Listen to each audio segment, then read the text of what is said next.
So today we are inoculating selective and differential media, also enriched media. Okay, so we have basically three kinds of media that we talk about.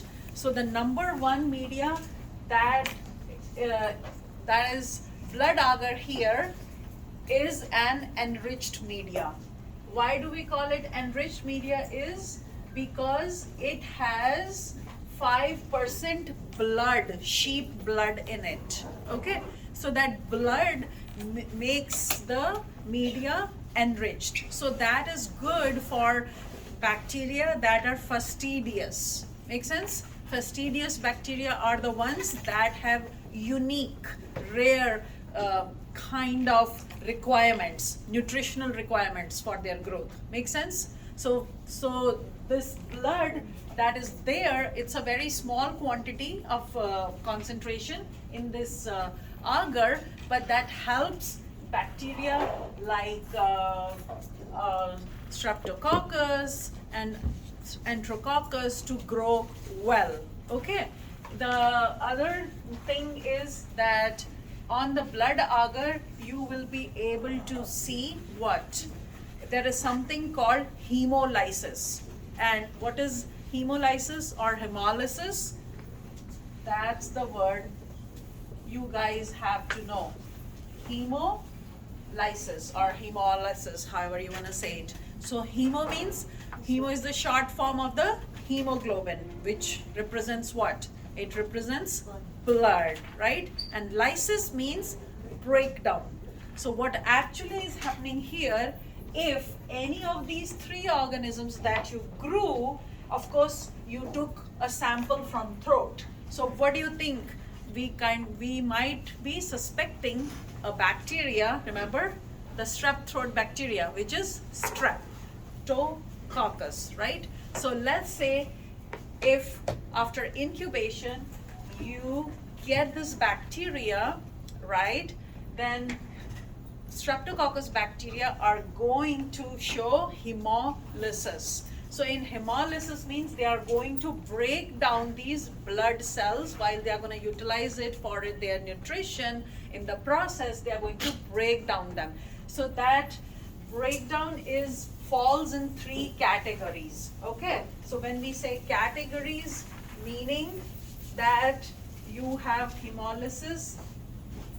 First type of hemolysis is called beta hemolysis. Okay. Second type is called alpha hemolysis, and third is gamma. Okay, so gamma hemolysis. Okay, so beta hemolysis is considered complete hemolysis. Complete meaning the blood agar will change to a yellow color. Since blood cells are broken down, so there will be no more red color of the hemoglobin. Make sense? The bacteria is going to break it down. In case of alpha hemolysis, actually alpha is like this, okay? This is gamma. So in case of alpha hemolysis, you guys are going to see partial breakdown of the red blood cells. So when it is partial, then it appears like it is green in color. It is breaking down, but it hasn't broken down completely, and hence it kind of looks greenish, yellowish in color, where green is more prominent than yellow.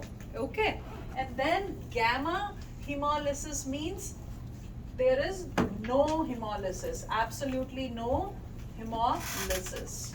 Make sense, guys? So these are the three hemolytic pattern that you should be aware of. So today you incubated your organisms, right?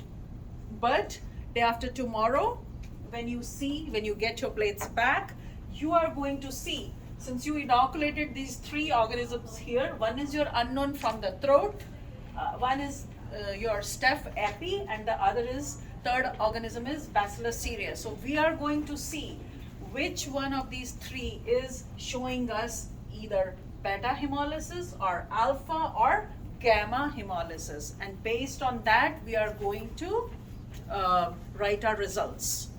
Make sense? Okay, we can stop right here because I just like to make shorter videos.